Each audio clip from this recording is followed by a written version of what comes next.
two visions of war.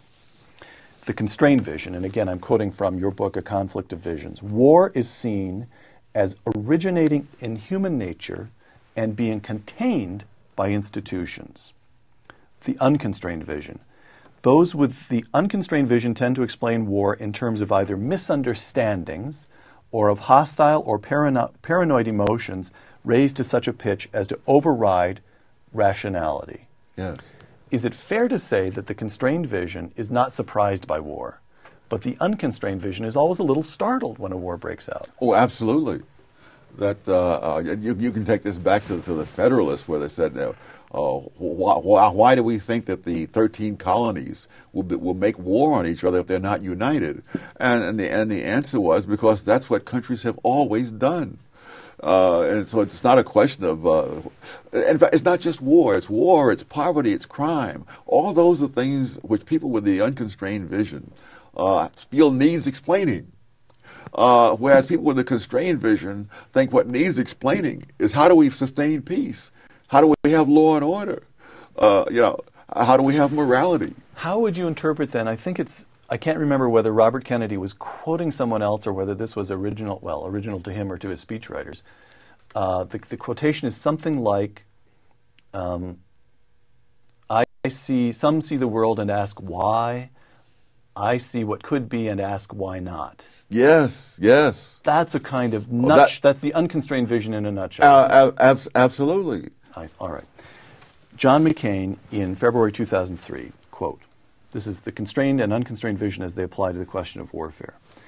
In this age, liberating oppressed peoples from tyranny, from the tyranny of those who would do us harm, serves not only narrow national interests, but the ordered progress of freedom, close quote. Barack Obama in August of last year, quote, in the first 100 days of my administration, I will travel to a major Islamic forum and deliver an address to redefine our struggle. I will make clear that we will stand with those who are willing to stand up for their future and that we need their efforts to defeat the prophets of hate and violence.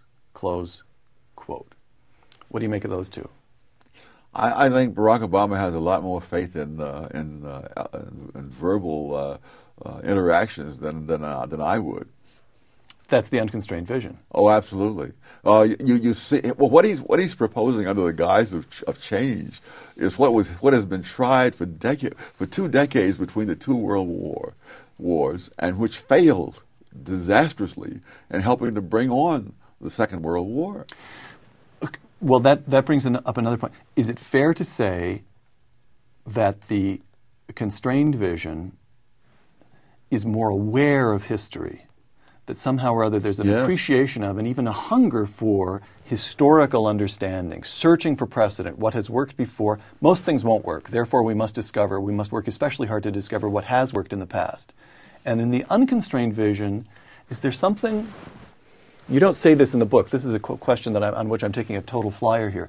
But is there something almost anti-intellectual about the unconstrained vision, an unwillingness to look at the large facts of history? There's an unwillingness to look at the facts of history, and it's anti-intellectual in the sense of intellectual processes. Unfortunately, it's all too characteristic of intellectuals as an occupational category. Between the two world wars, it was the leading intellectuals of the Western world who talked the biggest nonsense. I mean, it was Bertrand Russell who said that the Britain should disarm, while Hitler was building up this military machine across the Channel. And in France as well, and Russell was by no means the only one in England. So why?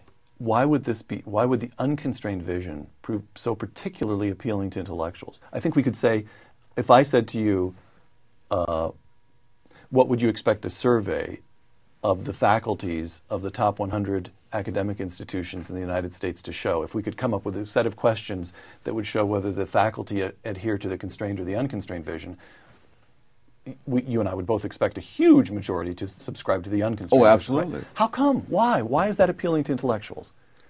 That is a tough one. But I think that, I guess the short answer is they imagine that good people like themselves can make this thing go. And if it hasn't worked in the past, it's only because they haven't had the right people doing it. In other words, communism would have worked if it hadn't been for Stalin. But of course, once you have a system like communism, people like Stalin are the ones who will come to the fore. All right. Back to warfare and defense. Barack Obama's plan for defense spending as of last year, I'm quoting his speech, "I'll stop spending $9 billion a month in Iraq. I will cut tens of billions in wasteful spending. I will cut investments in unproven missile defense systems. I will not weaponize space. I will slow our development of future combat systems, and I will institute an independent defense priorities board to avoid unnecessary spending," close quote. Well, that's straight out of the 30s. There were people who were saying Britain should not. The British Labour Party in the early to mid 30s voted consistently against defense spending, and they argued that our security does not depend on armaments, but on disarmaments. And so when Chamberlain went to Munich to talk to Hitler, it wasn't just his own party, the conservatives, who applauded him when he came back. It was the Labour and liberals as well.